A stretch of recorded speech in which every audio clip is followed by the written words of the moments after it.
Hello my dear students, my name is Krishna Dwivedi and today we are discussing about chapter number 3 pair of linear equations in two variables. ठीक है, हम लोगों ने previous chapters discuss किए जिसमें से first chapter हमने पढ़ा, सेकेंड चैप्टर पढ़ा। सेकेंड चैप्टर में हमने क्या डिस्कस किया था?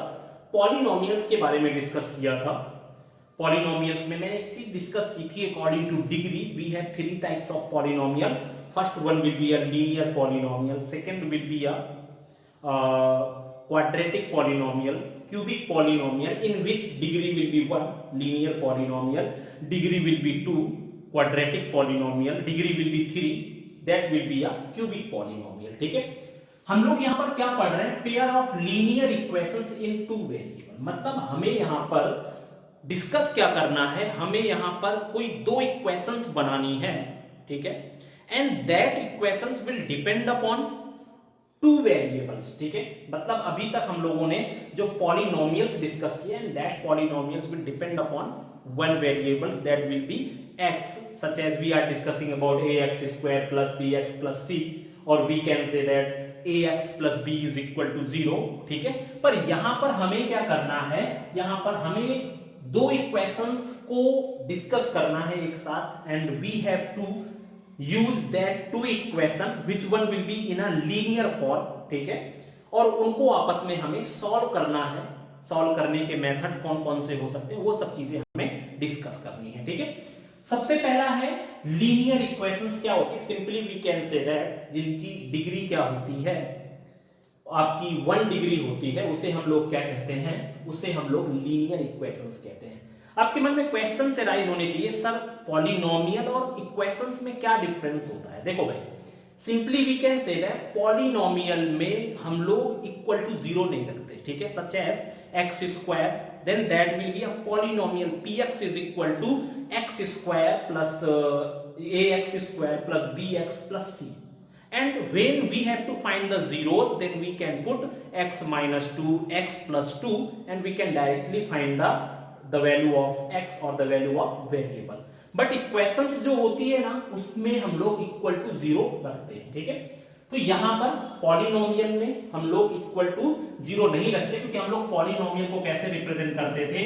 px is equal to x square plus 2x plus 5, कुछ इस तरह से रिप्रेजेंट करते थे। ठीक है, लेकिन हमारी जो इक्वेशंस होंगी वो कैसे रिप्रेजेंट करेंगे हम लोग? ax plus by plus c is equal to 0।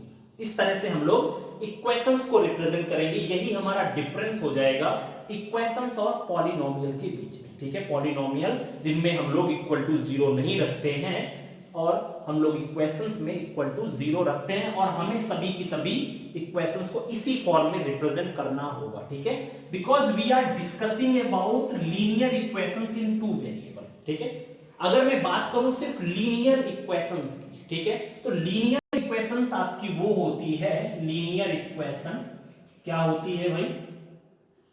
Linear equation which है डिग्री 1। ठीक है, विच है डिग्री 1। ठीक है, is known as linear equation. ठीक है, जैसे कि हमारा हो गया ax plus b is equal to 0, this is a linear equation.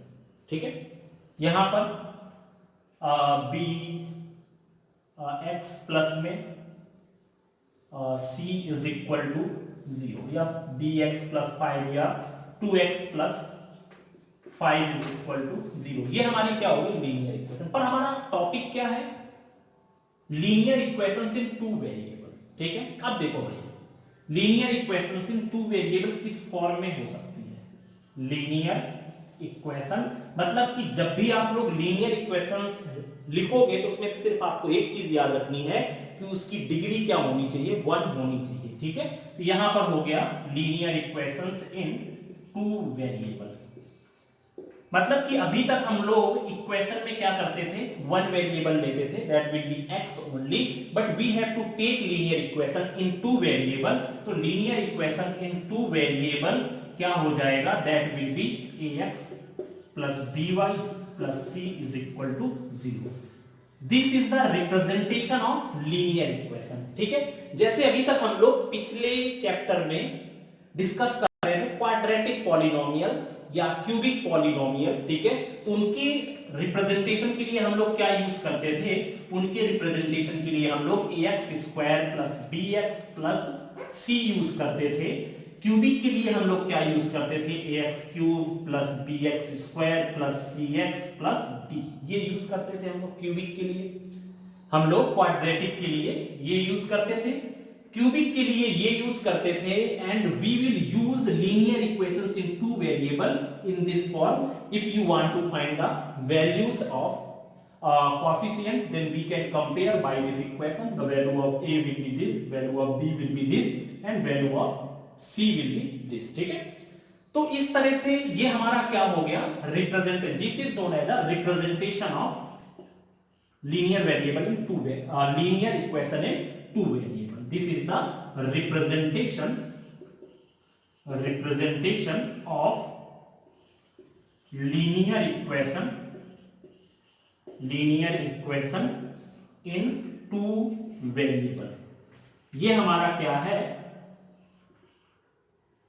Linear equation का रिप्रेजेंटेशन है टू वेरिएबल के फॉर्म में। और यहां पर वर्ड क्या यूज हुआ है, पेयर ऑफ, मतलब हमें सिर्फ एक ही इक्वेशन नहीं लेनी। ठीक है, यहां पर हमें दो इक्वेशन लेनी है, तो यहां पर पेयर ऑफ के लिए कैसे हम लोग रिप्रेजेंट करेंगे, पेयर ऑफ लीनियर इक्वेशन, तो उसको कैसे रिप्रेजेंट करेंगे, that will B a1x plus b1y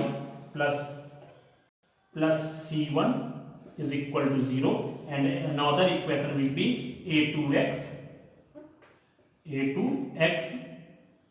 plus b2y plus c2। ये हमारा सबसे पहले मैंने बताया व्हाट इज लीनियर इक्वेशन, जिसकी डिग्री 1 होती है, उसे हम लोग क्या बोलते हैं, लीनियर इक्वेशन बोलते हैं।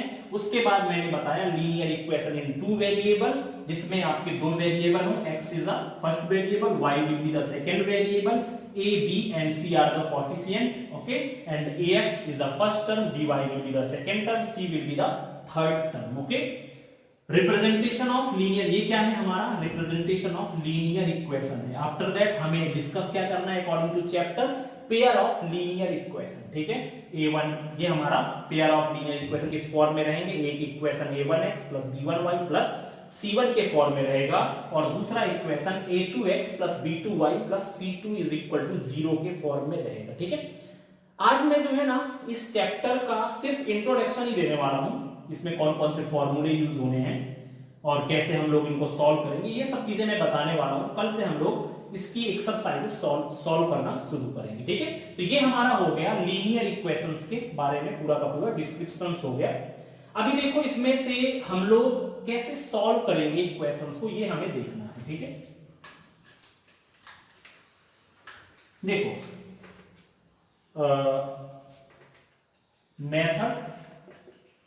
Method of solving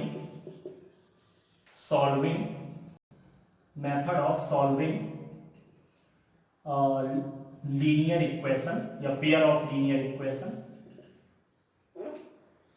pair of linear equation in two variable. ठीक, हमारे जो है ना मेथड ऑफ सॉल्विंग क्या रहेंगे, देखो इसमें method of solving pair of linear equation के दो मेथड हैं, one will be a algebraic method and another will be a graphical method. हमारा पहला मेथड है, एक हमारा मेथड है ग्राफिकल मेथड और दूसरा मेथड है, one will be a graphical method, ठीक है, और दूसरा मेथड है हमारा अलजेब्रिक मेथड। ठीक है, देखो यहां पर हम लोगों ने क्या किया है, ग्राफिकल मेथड को हम लोगों ने 3 पार्ट में डिवाइड किया हुआ, उनके सॉल्यूशन किस टाइप में आ सकते हैं। ठीक है, इसमें से इसके हम लोगों ने 3 पार्ट किए हुए हैं, वी हैव 3 पार्ट्स 1 2 एंड 3, और इनके सबके 3 नाम हैं। जैसे कि अगर मैं देखूं ग्राफिकल मेथड का सॉल्यूशन कैसा हो सकता है, उसका सिर्फ एक ही सॉल्यूशन होगा, that will be known as a unique solution, that will be a unique solution. दूसरा क्या हो सकता है, यूनिक सॉल्यूशन का मतलब कि उसमें x और y की जो वैल्यू होगी ना, that will B only one value, ठीक है। एक ही चीज की बहुत सारी वैल्यू नहीं हो सकती, ठीक है। पहला हो गया हमारा यूनिक सॉल्यूशन, दूसरा हमारा हो गया मैनी सॉल्यूशन, दूसरा हमारा क्या हो गया मैनी सॉल्यूशन, और तीसरा हमारा क्या हो जाएगा नो सॉल्यूशन, ठीक है। इसमें हम लोग क्या कह सकते हैं, यूनिक सॉल्यूशन वाले को हम लोग बोल सकते हैं intersecting intersecting at one point, ठीक है। मैनी सॉल्यूशन वाले को हम लोग बोल सकते हैं कोइंसाइडल, कोइंसाइड बोथ लाइंस, ठीक है। ये हमारा कैसा होगा, कोइंसाइडल हो जाएगा, ठीक है। और नो सॉल्यूशन में कैसी कंडीशन होगी, पैरेलल, ठीक है। नो सॉल्यूशन में कैसी कंडीशन होगी, मतलब यूनिक सॉल्यूशन में इंटरसेक्टिंग, मैनी सॉल्यूशन में कोइंसाइडल एंड नो सॉल्यूशन में पैरेलल, ठीक है। अभी इसका और क्या नाम हो सकता है, इसको हम लोग बोलते हैं this is known as intersecting, sorry this is known as consistent, ठीक है। This is known as consistent, this is also consistent, this is also consistent, and this is inconsistent, this is inconsistent, ठीक है। मैंने क्या किया, हमारे पास इन पेयर ऑफ लीनियर इक्वेशंस के सॉल्व करने के मैंने दो मेथड बताए। First one will be a graphical method, second one will be a algebraic method, ठीक है। जब हम ग्राफिकल मेथड से इन पेयर ऑफ लीनियर इक्वेशंस को सॉल्व करेंगे तो हमें थ्री कंडीशंस मिलेंगी। हो सकता है ग्राफिकल इक्वेशंस, ग्राफिकल मेथड में हमें दो इक्वेशन आपस में एक दूसरे को इंटरसेक्ट करते हुए मिले, मतलब इंटरसेक्ट मतलब दोनों इक्वेशन कुछ इस तरह से एक दूसरे को काटती हुई मिले, तो ये क्या हो जाएगा, यूनिक सॉल्यूशन हो जाएगा, मतलब ओनली वन सॉल्यूशन हो जाएगा। और इसकी कंडीशन को हम लोग क्या बोल सकते हैं, मतलब इसमें से थ्री टाइप्स के क्वेश्चन आ सकते हैं। वो बोल सकता है कि these two lines or these two equations will be intersecting, या these two equations have unique solution, और these two equations have consistent solution। तो ये हमारा क्या हो जाएगा, पहले वाले का फंडा हो जाएगा, ठीक है। अभी अगर वो ऐसा बोलता है कि हमारे पास दो इक्वेशंस हैं and both equations will be coincidal, एक दूसरे को कोइंसाइड कर रही है। कोइंसाइडल मतलब हो जाएगा कि भाई पहली इक्वेशन भी यहीं से जा रही है और दूसरी इक्वेशन भी उसी के ऊपर से होते हुए जा रही है, this is known as a coincidal, ठीक है। तो जब भाई एक ही लाइन सिर्फ एक जगह मिल रही है तो यूनिक सॉल्यूशन, जब एक ही लाइन दूसरी लाइन से हर जगह पे मिल रही है तो उसके सॉल्यूशन कितने होंगे, मैनी सॉल्यूशन हो जाएंगे, और ये भी क्या हो जाएगा, कंसिस्टेंट हो जाएगा, ठीक है। अभी हमारी तीसरी कंडीशन है नो सॉल्यूशन। नो सॉल्यूशन मतलब पैरेलल, ठीक है। पैरेलल मतलब when we have two lines and these lines will be not intersect at any point, then they have not any solution। जब कहीं पर लाइन मिलेगी ही नहीं, इसका मतलब दोनों की दोनों लाइन या दोनों की दोनों इक्वेशन सॉल्व करने के बाद हमें ग्राफ में पैरेलल मिल रही हैं, तो वहां पर जब कहीं मिलेगी नहीं तो वहां पर कंडीशन क्या होगी, नो सॉल्यूशन की कंडीशन होगी, मतलब उन दोनों इक्वेशंस का कोई भी सॉल्यूशन नहीं है, तो वो आपकी पैरेलल कंडीशन हो गई। और इस सॉल्यूशन को हम लोग इनकंसिस्टेंट सॉल्यूशन बोलते हैं, मतलब easily we can find the answer of these equations, ठीक है। ये हमारा हो गया ग्राफिकल मेथड। अभी मैं इसकी कंडीशंस भी लिखवाऊंगा, ठीक है। अभी हमारा है अलजेब्रिक मेथड। अलजेब्रिक मेथड की टोटल थ्री कंडीशन, कैसे कैसे हम लोग सॉल्व कर सकते हैं अलजेब्रिक मेथड का यूज करके पेयर ऑफ लीनियर इक्वेशंस को, ठीक है। देखो पहला मेथड है इसका सब्स्टिट्यूशन मेथड, सब्स्टिट्यूशन मेथड, ठीक है। दूसरा मेथड है एलिमिनेशन मेथड, ओके। और तीसरा मेथड है क्रॉस मल्टीप्लिकेशन मेथड। मतलब कि जब हम लोग ग्राफिकल मेथड का यूज करेंगे तो हम लोग उसमें ग्राफ बनाएंगे, and if these two equations will be like this, intersecting with each other, then we have only one solution. And these two equations will be in a graph like this, means both equations will be coincide each other, then it have many solution. ठीक है, and this solution will be a consistent. And if when we will draw two lines in a graph and these two lines will be not intersect at any point, means we can say that these two lines will be parallel to each other, then there have not any solution of that equations, and that lines will be parallel to each other, and this solution will be known as a inconsistent. अभी हमारा दूसरा method है algebraic method, कि इन pair of linear equations को हम लोग और कैसे सॉल्व कर सकते हैं। तो हमने तीन मेथड और बताए हैं, one will be a substitution method, another will be a elimination method, and third one will be a cross multiplication method। मतलब कि इन लीनियर इक्वेशंस को हम लोग अलजेब्रिक के वे से भी सॉल्व कर सकते हैं, सब्स्टिट्यूशन करके, एलिमिनेशन करके। दरअसल होता क्या है सब्स्टिट्यूशन, मतलब ये होता है कि भाई अभी मैं आगे करके एक एक करके पूरे समझाऊंगा, ठीक है। सब्स्टिट्यूशन नाम से ही पता चल रहा है कि किसी एक वैल्यू की जगह पे दूसरी वैल्यू को पुट कर देना, ये कहलाएगा सब्स्टिट्यूशन मेथड, ठीक है। एलिमिनेशन मतलब हमारे पास दो वेरिएबल हैं, we are discussing about equations which have two variables, ठीक है। हमारे पास कितने वेरिएबल्स हैं, वी हैव टू वेरिएबल्स, और जब हमारे पास दो वेरिएबल्स हैं तो एलिमिनेशन मतलब we have to eliminate one variable, then we can get the value of the second variable, then this is known as a elimination method. Okay, after that cross multiplication, this method is done by a cross multiplication method, means we have a method by which we can solve by using cross multiplication, and we can learn the formula, or we can find the formula for the cross multiplication, ठीक है।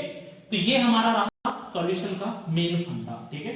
अभी आप चाहो तो इसको पूरा का पूरा आप बना सकते हो। इसके नीचे भी मुझे एक लाइन और लिखना था, वो मैं अभी आपको बता दे रहा हूँ, पहले इसको लिख लीजिएगा, उसके बाद हम लोग क्या करते हैं आगे का भी थोड़ा सा मैं लिखे दे रहा हूँ यहाँ पे, ठीक है। कैसे करना देखते हैं, ठीक। अभी देखो ये थोड़ा सा मैं साफ कर दे रहा हूँ, इसी के नीचे तीनों के नीचे अभी थोड़ा सा बताया जा रहा है इसको, ठीक है। ये लिख लीजिएगा आप लोग। अभी देखो भाई,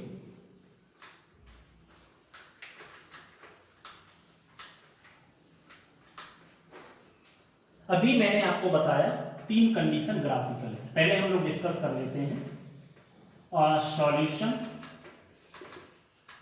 bye graphical method, graphical method, ठीक। देखो इसमें है क्या, इसमें से तीन कंडीशन मैंने आपको बताई। पहला मैंने क्या बताया, इंटरसेक्टिंग,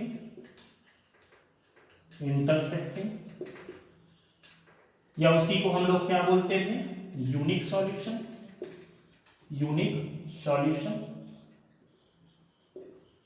ठीक है। या इसी को हम लोग क्या बोलते हैं, कंसिस्टेंट, ठीक है। दूसरी हमने क्या देखी यहां पे, दूसरा मैंने क्या बताया था, मैंने यहां पे बताया था, दूसरा था इंटरसेक्टिंग के बाद था हमारा कोइंसाइड, या मैंने आपको बताया था मैनी सॉल्यूशन या इनफाइनाइट सॉल्यूशन, ऐसा भी कह सकते हो, इनफाइनाइट सॉल्यूशन और कंसिस्टेंट। तीन नामों से पूछा जा सकता है इसमें से क्वेश्चन, ठीक है। थर्ड नंबर हमारा क्या है, इसमें से अगर हम लोग देखें तो थर्ड नंबर है हमारा इंटरसेक्टिंग के बाद पैरेलल, ठीक है। और इसमें क्या था, पैरेलल के बाद यहां पर हो जाएगा नो सॉल्यूशन, या हमारा कैसा था ये इनकंसिस्टेंट, ठीक है। देखो भैया इसमें है क्या, अगर हम लोग यहां पर देखें, मान लो मेरे पास दो इक्वेशन है, we are discussing about pair of linear equation. मैंने आपको बताया वो इक्वेशन कैसी हो सकती है, a1x प्लस में b1y प्लस में c1 इज इक्वल टू 0। दूसरी इक्वेशन a2x प्लस में b2y प्लस में c2 इज इक्वल टू 0। ठीक है, हमारे पास दो इक्वेशंस हैं। ठीक है, हमारे पास दो इक्वेशंस हैं, a1x plus b1y plus c1 is equal to 0। दूसरी equation a2x plus b2y plus c2 is equal to 0। ठीक, देखो इसमें से हमें कंडीशंस याद रखनी है, और वो कंडीशंस कौन कौन सी हो सकती हैं।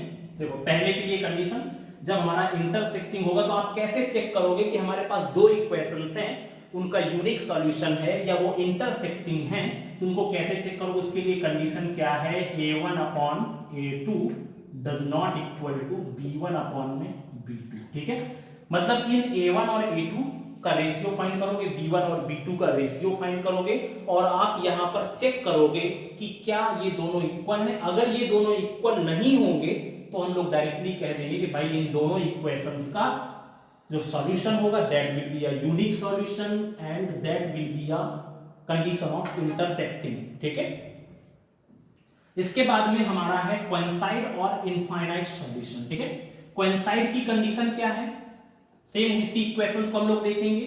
तो कोइंसाइड की कंडीशन है a1 upon a2 is equal to b1 upon b2 does not equal to c1 upon c2। ठीक है, मतलब मैं a1 अपॉन a2 फाइंड करूंगा, b1 और b2 का रेशियो फाइंड करूंगा, c1 और c2 का रेशियो फाइंड करूंगा, फिर आपस में कंपेयर करूंगा। तो मैंने देखा कि a1 और a2 का रेशियो, b1 और b2 का रेशियो तो दोनों एक दूसरे के इक्वल है, पर c1 और c2 का रेशियो एक दूसरे के इक्वल नहीं है। इसका मतलब ये तीनों आपस में इक्वल ना होने की वजह से ये इनफाइनाइट सॉल्यूशन या कोइंसाइड की कंडीशन हो जाएगी। मतलब ये इंटरसेक्टिंग की कंडीशन और ये हमारी कोइंसाइड की कंडीशन, मतलब एक दूसरे पे लाइन मिल रही है। और थर्ड कंडीशन है parallel, a1 upon a2 is equal to b1 upon b2 is equal to c1 upon में c2। ये किसकी कंडीशन है, when two lines will be parallel to each other when they have not any solution, this is the condition। मतलब मैं a1 upon a2 का ratio find करूंगा, b1 upon b2 का ratio find करूंगा, c1 upon c2 का ratio find करूंगा। अगर तीनों के तीनों रेशियो आपस में इक्वल है then this one will be a no solution case और पैरेलल केस। कोइंसाइड का केस ये हो गया। इनको आपको याद करके रखना है कि भाई a1 upon a2 does not equal to b1 upon b2 होगा। वो इंटरसेक्टिंग का केस हो गया, वो यूनिक सॉल्यूशन का केस हो गया, वो कंसिस्टेंट का केस हो गया। कोइंसाइड के लिए ये वाला a1 upon a2 does not equal to b1 upon b2 does not equal to c1 upon c2। ठीक है, this is the case of coincide और इनफाइनाइट सॉल्यूशन और consistent solution. After that a1 upon a2 is equal to b1 upon b2 is equal to c1 upon c2. This is the condition of parallel solution or no solution or inconsistent solution। ये हमारा हो गया graphical method से हम लोग किस तरह से पता कर सकते हैं कि ये किस टाइप का सॉल्यूशन है। ये कंडीशंस आपको तीनों की याद रखनी है। इनको ये मैंने आपको पूरे के पूरे फॉर्मूले बता दिए। ठीक, अभी मुझे क्या देखना, अगर मैं इसको एग्जांपल के थ्रू सॉल्व करना बताऊं। ठीक है, मान लो मैं क्या करता हूं यहां पर एग्जांपल के थ्रू, मान लो मेरे पास कोई दो इक्वेशंस हैं, that will be 2x plus 3y plus 5 is equal to 0। ठीक है, ये हमारी क्या है 4x प्लस में 6y plus 2 is equal to 0। अब मुझे कैसे पता चलेगा कि भाई ये यूनिक सॉल्यूशन को फॉलो कर रहा है या इनफाइनाइट सॉल्यूशन को फॉलो कर रहा है या नो सॉल्यूशन को फॉलो कर रहा है। ठीक है, देखो सिंपल सा फंडा है। हम लोग क्या करेंगे, a1 अपॉन में a2 फाइंड करेंगे। मैंने देखा कि a1 की वैल्यू कितनी है 2 और a2 की वैल्यू कितनी है 4, then its ratio will be 1/2। After that b1 upon में b2 फाइंड किया, b1 upon b2 is equal to कितना हुआ 3/6, it means 1/2। Okay, after that मैंने c1 अपॉन में c2 फाइंड किया, that is equal to 5/2, and you know that if you will compare this then you will get a condition a1 upon a2 is equal to b1 upon b2 does not equal to c1 upon c2। आपने देखा कि a1 upon a2 की value भी 1/2 है, b1 upon b2 की value भी 1/2 है, but C1/C2 की वैल्यू 5/2 है। इट मींस ये दोनों रेशियो तो आपस में सेम है, but this ratio is not same. इसका कौन सा सॉल्यूशन को फॉलो कर रहा है? ये इनफाइनाइट सॉल्यूशन को फॉलो कर रहा है या कोइंसाइड कंडीशन को फॉलो कर रहा है। तो इसका कितने सॉल्यूशन होंगे? That will be a infinite solution होंगे। इस तरह से इसके क्वेश्चन हम लोग सॉल्व कर सकते हैं। वो तो हम लोग आगे एक्सरसाइज सॉल्व करेंगे, उसमें बहुत सारे ऐसे क्वेश्चंस मिलेंगे। ठीक है, अभी हमारा है नेक्स्ट, हम लोग देखते हैं सॉल्यूशन बाय एलिमिनेशन मेथड। ठीक है, sorry, solution bye algebraic method. अभी हमने ग्राफिकल मेथड यूज किया, अभी हमें क्या करना है यहां पर? Solution bye algebraic method. ठीक है, ठीक है। देखो भाई, अलजेब्रिक मेथड में मैं एक एग्जांपल ही लिए ले रहा हूं, सिंपल सा फंडा है। एक ही एग्जांपल से मैं तीनों की तीनों मेथड समझा दूंगा। सबसे पहले हम लोग देखते हैं, पहला क्या था? पहला है हमारा सब्स्टिट्यूशन मेथड। कोई भी रहेगा, सब्स्टिट्यूशन एलिमिनेशन। ठीक है, सब्स्टिट्यूशन मेथड। ठीक है, फर्स्ट नंबर है सब्स्टिट्यूशन मेथड। देखो सिंपल सा फंडा है। Suppose we have two equations, one will be 2x plus 3y plus 5 is equal to 0। इसके बाद में 3x plus 2y plus 2 is equal to 0। ठीक है, अभी मुझे क्या करना है? This is a equation 1 and this is a equation 2। ठीक है, मुझे x और y की वैल्यू फाइंड करनी है। What will be the value of x and what will be the value of y।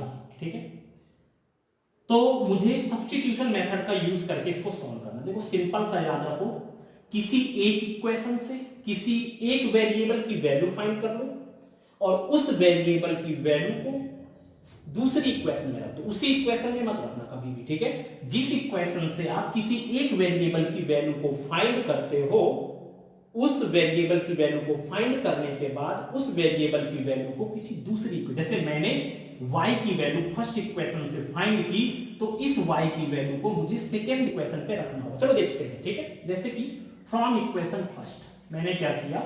From equation first.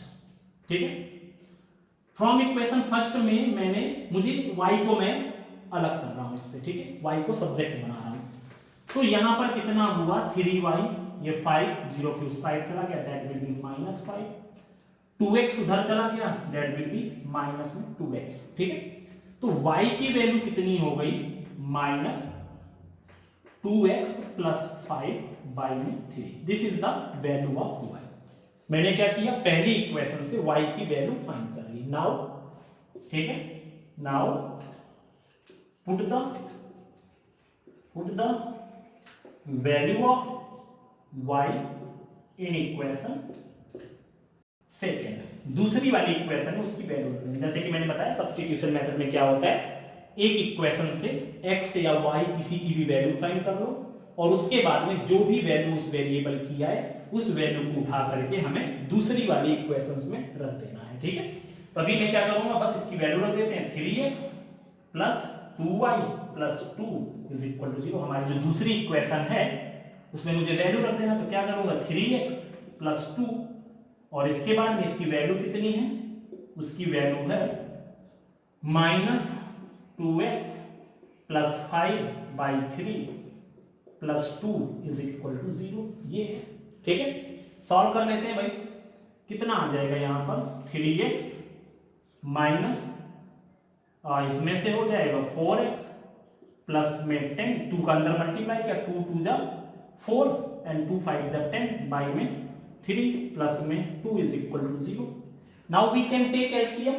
LCM ले लेते हैं भाई। 3 नीचे है ना, इसके नीचे 1, इसके भी नीचे 1। Now we can take 3 as LCM. तो 3 3 जा 9x, फिर इसमें से माइनस में 4x, इस माइनस का अंदर मल्टीप्लाई कर दिया, -10 और प्लस में 2 3 जा 6 = यहां पर अपॉन में कितना होगा? 3 = 0। ये 3 इधर आ जाएगा, दैट विल बी 0 हो जाएगा। तो हमारे पास बचा क्या? 9x में से 4x गया, that is equal to 5x। -10 में से 6, then that is equal to -4 = 0। इसका मतलब x की वैल्यू कितनी हो जाएगी? द वैल्यू ऑफ x = 4/5 ये 4 इधर आया और 5 नीचे चला गया। The value of x will be 4/5। अब इस x की वैल्यू को आप यहां पर रख दोगे, then you will get the value of y। अब यहां पर रख दो भाई, y इज इक्वल टू कितना हो जाएगा, -2x की जगह पे क्या रख देंगे, 4/5 plus 5/3 and after that you can solve this, then you will get the value of y। ये मेथड क्या हुआ, सब्स्टिट्यूशन मेथड। किसी एक इक्वेशन से किसी एक वेरिएबल की वैल्यू फाइंड कर लो और उस वेरिएबल की वैल्यू को दूसरी इक्वेशन में रख दो, then you will get the value of variables x and y। ठीक है, ये हमारा हो गया सब्स्टिट्यूशन मेथड। समझ में आया? अब इसी इक्वेशन को हम लोग क्या करते हैं, इसी इक्वेशन को हम लोग सॉल्व कर लेते हैं एलिमिनेशन मेथड का यूज करके। देखो भाई, सिंपल सा फंडा है। इसी इक्वेशन को हम लोग सॉल्व करने जा रहे हैं एलिमिनेशन मेथड से। ठीक है, हमारा दूसरा मेथड है एलिमिनेशन मेथड। एलिमिनेशन मेथड, ठीक है। देखिए सिंपल सा फंडा है। एलिमिनेशन में क्या होता है, दोनों इक्वेशन का कोई एक टर्म सेम कर लो, जो भी है दोनों इक्वेशन में। जैसे यहां पर 2 है, यहां पर 3 है, यहां पर 3 है, यहां पर 2 है। इनमें से किसी एक टर्म को, चाहे x वाला टर्म चाहे y वाला टर्म, कोई भी एक सेम कर दो। उसके बाद फर्स्ट इक्वेशन में सेकेंड इक्वेशन को सब्ट्रैक्ट कर दो। मतलब कुछ भी आप मल्टीप्लाई करके पूरी इक्वेशन में दोनों इक्वेशंस के किसी एक टर्म को सेम कर दो। जैसे कि मैं यहां पर इस y वाले टर्म को सेम करने जा रहा हूं, तो मैं क्या करूंगा, multiply by 2 in equation first and by 3 in equation 2। ठीक है, मैंने क्या किया, फर्स्ट इक्वेशन में पूरी इक्वेशन में 2 का मल्टीप्लाई कर दिया एंड सेकेंड इक्वेशन में पूरी इक्वेशन में 3 का मल्टीप्लाई कर दिया। तो हुआ क्या, देखो भाई, 2 का मल्टीप्लाई करने का मतलब सिर्फ इसी में नहीं करना, हमें पूरे में मल्टीप्लाई करना है। मतलब कि यहां पर हो जाएगा, जब 2 का मल्टीप्लाई किसमें किया, 2x plus 3y plus 5 is equal to 0। ठीक है, 0 में भी 2 का, पूरे इक्वेशन में ही 2 का मल्टीप्लाई करना है। ठीक है, तो हमारे पास इक्वेशन क्या बनी, 2 2 जा 4x। ठीक है, फिर 2 3 जा 6y एंड 2 5 जा 10 इज इक्वल टू 0। ये हमारे पास हो गई इक्वेशन नंबर 3। सेम मैंने बाई 3 इन इक्वेशन 2 में 3 से कर देना है। मतलब कि 3 into 3x plus 2y plus 2 is equal to 3 into 0। मतलब हमारे पास इक्वेशन 3 3 जा 9x प्लस 3 3 जा 9y, सॉरी 3 2 जा 6y, यहां पर कितना होगा 6y प्लस में 3 2 जा 6 इज इक्वल टू 0। ये हमारी इक्वेशन नंबर 4 होगी। ठीक है, नाउ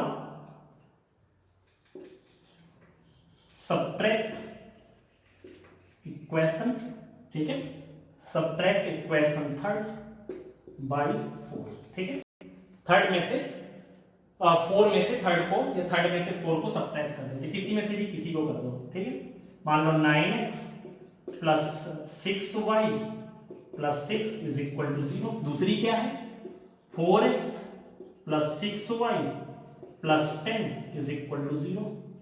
सब्ट्रैक्ट करना है मतलब साइन चेंज करना, जहां पर प्लस है वहां पे माइनस, जहां पे प्लस है वहां पे माइनस, जहां पे प्लस है वहां पर माइनस कर दो। दोनों टर्म सेम, कितना बचेगा भाई, 9 में से 4 गए 5x, 10 में से 6 गए माइनस में 4 is equal to 0, 5x is equal to 4, x is equal to 4/5। ठीक है, अब इस x की वैल्यू को किसी भी इक्वेशन में रख दो। Put this value in equation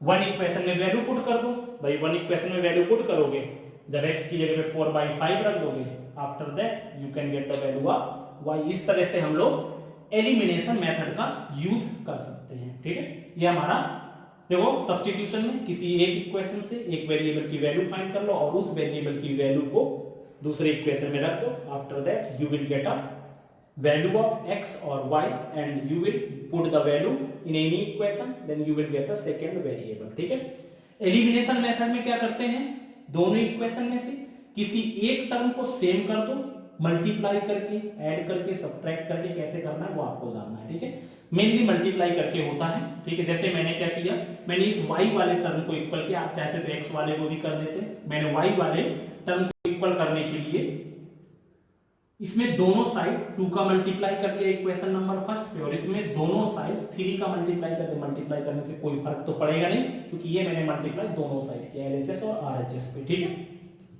तो मुझे यहाँ पर इक्वेशन नंबर 3 और इक्वेशन नंबर 4 मिल गई।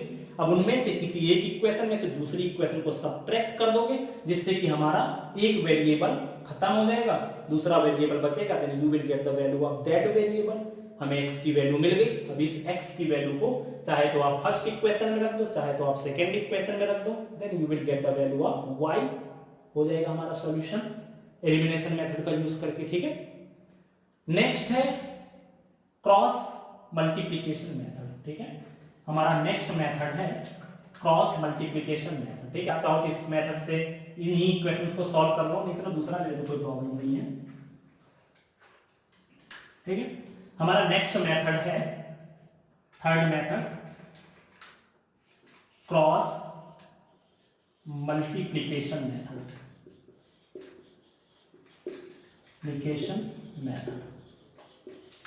ठीक है। देखो भाई, हमारे पास दो इक्वेशंस हैं, simply we can say that a1x plus b1y plus c1 is equal to 0, ठीक है। a2x प्लस b2y प्लस में c2 इज इक्वल टू 0। देखो सिंपल सा फंडा है इसका क्रॉस मल्टीप्लिकेशन का, कैसे सॉल्व करना है। यहां पर x रख दो, पहला वाला टर्म, दूसरा वाला टर्म और तीसरा वाला टर्म। तीसरे वाले के साथ भाई इसके साथ x, यहाँ पे y और इसके साथ क्या है 1 है, वो रख दिया, ठीक है। पहला प्लस दूसरा माइनस, यहाँ पर माइनस साइन रख दो, तीसरा प्लस। बहुत सारे लोग यहाँ पे माइनस साइन नहीं लेते, वो क्या कर देते कि नीचे के वेरिएबल्स को आगे पीछे कर देते, तो उसकी वजह से ये माइनस साइन लग जाता है। पर मेरा ये फंडा है, पहला प्लस दूसरा माइनस तीसरा प्लस ले लिया, ठीक है। सिंपली देखो भाई, जब भी आप x को फाइंड करोगे ना, तो x को फाइंड करने के लिए आप x को बंद कर लोगे, ठीक है। मुझे क्या करना है, जब मैं x फाइंड करूंगा तो मुझे x के बारे में नहीं सोचना, ठीक है। तो इसका मतलब बचेगा कौन सा, ये टर्म बचेगा और ये वाला टर्म बचेगा, बस नाम क्या है क्रॉस, ठीक है। मतलब इसका मल्टीप्लाई इससे, इसका मल्टीप्लाई इससे। सिर्फ हमें कोएफिशिएंट का मल्टीप्लाई करना है, वेरिएबल्स का मल्टीप्लाई नहीं करना। तो हमेशा b1 का मल्टीप्लाई c2 से, b1 c2 बीच में साइन माइनस का रहेगा, b2 c1 हो गया, ठीक है। इसके बाद यहां पर y फाइंड करने जा रहे हो, मतलब अभी हमें क्या करना है, अभी हमें y वाले टर्म को बंद करना है। ये मैंने बंद कर लिया। सिंपली हम लोग कह सकते हैं अभी a1 into c2, a1 c2 और दूसरा माइनस में a2 c1 हो जाएगा। अभी देखो तीसरा वाला फाइंड करने जा रहे हैं, मतलब हमें अभी c1, तो अभी हम लोग इसको बंद कर लेंगे। बस इसमें से इसका मल्टीप्लाई इससे, इसका मल्टीप्लाई इससे, बीच में साइन कौन सा होगा, माइनस का, ठीक है। यहाँ पर a1 into b2, a1 into b2 और माइनस में a2 इंटू b1, ठीक है। ये हमारा हो गया सॉल्यूशन। सिंपल सा देखो भाई, दो इक्वेशन x y और c के फॉर्म में, ठीक है। मैंने क्या किया, मुझे x की जगह पे x रख दिया, y की जगह पे y रख दिया, पहला प्लस दूसरा माइनस तीसरा प्लस, ठीक है। ये हो गया, c के साथ 1 है। सिंपल सा, जब मैं x फाइंड करूंगा x को बंद कर दूंगा, तो b1 into c2 and b2 into c1, बीच में माइनस का साइन। जब मैं y फाइंड करने जा रहा हूं, तो y वाले को नहीं लूंगा, a1 into c2, a2 into c1, बीच में माइनस का साइन। जब मैं c1 के बारे में फाइंड करने जा रहा हूं, तो a1 इंटू b2 माइनस में a2 इंटू b1। ये हमारा हो गया इसको सॉल्व करने का फंडा। अब इसमें x और y की वैल्यू कैसे फाइंड करोगे, बस कुछ नहीं करना, इस वाले टर्म को इसके इक्वल रख देना, इस वाले टर्म को इसके इक्वल रख देना। मतलब now x upon b1 c2 minus में b2 c1 is equal to 1 upon में a1 b2 minus a2 b1, ठीक है। ओके, तो हमारे x की वैल्यू कितनी हो जाएगी, x की वैल्यू हो जाएगी b1 c2 माइनस में b2 c1 अपॉन में a1 b2 माइनस में a2 b1। ये हमारी x की वैल्यू हो जाएगी। सेम ऐसी अभी हमें दोनों को इनको ले लेना है भाई, ठीक है। जब हम लोग इनको दोनों को ले लेंगे तो y इज इक्वल टू कितना हो जाएगा, माइनस के साथ a1 c2 माइनस में a2 c1 अपॉन में a1 b2 माइनस में a2 b1। देखो सही बताऊं, ये कुछ फॉर्मूले कुछ रट के नहीं रखने, आपको किसी भी फॉर्मूले को रखना है। सिंपल सा फंडा, जब आप इक्वेशन सॉल्व करोगे बस आपको ये याद रखना है, x वाले को फाइंड करते हो b1 into c2, c1 into b2, y वाले को फाइंड करते हो a1 upon a1 into c2, a2 into c1, c1 वाले को a1 b2 माइनस में b2 a1, बस ये मिल गया। इसके बाद इसको इसके इक्वल रख देना, इस वाले को इसके इक्वल रख देना, x और y की वैल्यू इस तरह से सॉल्व कर लोगे, फाइंड कर लोगे। ये हमारा क्या हो गया, क्रॉस मल्टीप्लिकेशन मेथड हो गया। ठीक है, तो इस चैप्टर के जितने भी फॉर्मूले और जितने भी फंडे यूज होने वाले हैं मैंने आपको पूरे के पूरे यहाँ पर समझा दिए। अभी हम लोग कल से शुरू करेंगे एक्सरसाइजेज इसके 3.1 से शुरू करेंगे। ठीक है, तो आज इसको थोड़ा सा रिवाइज कर लीजिएगा। ओके, और कोई भी डाउट्स हो तो आप मैसेज कर